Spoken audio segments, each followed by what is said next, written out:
Now, there was in Germany a man who would, in fact, create the modern day liquid fueled rocket. He was Werner von Braun, born in 1912, and in his early years developed a fascination with the heavens and with the idea of going into space. And in the 1930s, he joined an amateur rocket society, which had started up in Germany. You see him in this picture, second from the right. And as the 30s progressed and the Nazis came to power, they basically recruited von Braun to develop a very powerful rocket that would serve as a weapon.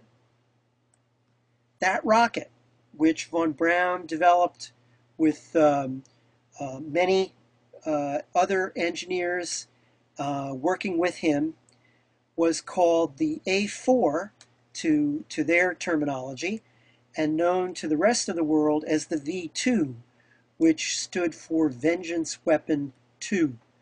And you see here a cutaway drawing of the V2. You can see how big it is compared to the human figure standing next to it.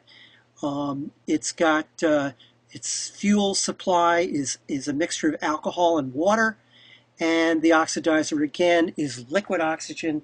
Now, liquid oxygen exists at a temperature of hundreds of degrees below zero and must be handled with special machinery. This was part of the problem that von Braun's team had to solve. How do you create machinery, turbopumps, and so forth that will carry this super cold fluid into the combustion chamber and combine it with the alcohol-water mixture and ignite it so that the rocket produces a stream of hot gases which propels it upward, again, because it is obeying Newton's law of motion. Now, they solved many of those problems. The rocket achieved a thrust of about 50,000 pounds and was able to reach the edge of space at altitudes approaching 50 miles. And it was pretty much a successful rocket. You see here a successful test of the V2 at the German launch site of Peenemünde. But it was not a successful weapon. The main flaw with the V2 was that its guidance system was not very accurate. It used gyroscopes to sense its orientation and a system of carbon vanes which were installed at the bottom of the rocket to basically steer by means of deflecting the hot gases that were rushing out of the bottom of the rocket. And this system of steering and navigation was not effective enough to make the V2 an accurate missile. And even though the Germans launched quite a few of them against England in World War II, the V2 did not turn the tide of the war. And what happened next really was a pretty important moment for the future of space travel. And now here you see von Braun after the just in the last days after World War II was ending. Here's von Braun happily surrendered to American troops.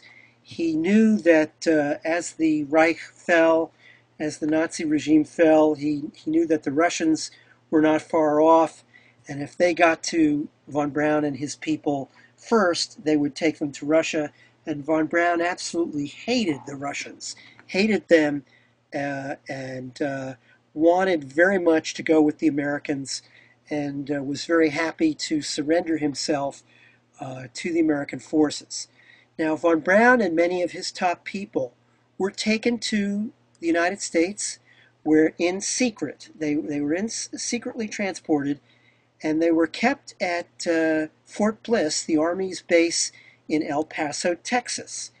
And there, they were put to work helping to develop and eventually launch captured V2 missiles, which were used not only for scientific purposes. Here you see a launch of a captured V2 with a very long, skinny second stage, a solid fueled second stage stuck on top of it. This was called Project Bumper. And basically, the solid rocket upper stage would carry instruments into the very high upper atmosphere to try to give scientists information about conditions at those high altitudes. But of course, the Army's main interest was in developing more powerful rockets that could be used as weapons. Now, the V2 and the modern liquid fueled rocket was one major technology to come out of World War II. But a second uh, history-changing technology, of course, was the atomic bomb. And you see here a photograph of the very first atomic bomb test in New Mexico in 1945. And of course, the United States used atomic bombs against Japan, and that was the decisive blow that ended the war in the Pacific. As the war ended, people realized it didn't take very long for military planners to realize that if you could find a way to marry these two new technologies, the atomic weapon and the modern rocket, that you would have a weapon of incredible power. You could, in fact, create a missile with an atomic warhead that you could send thousands of miles away to enemy territory and cause tremendous devastation. And so the race began for the Intercontinental Ballistic Missile, or ICBM. Now, this race was begun in the United States in the early 50s, but it was also going on in the early 50s in the Soviet Union.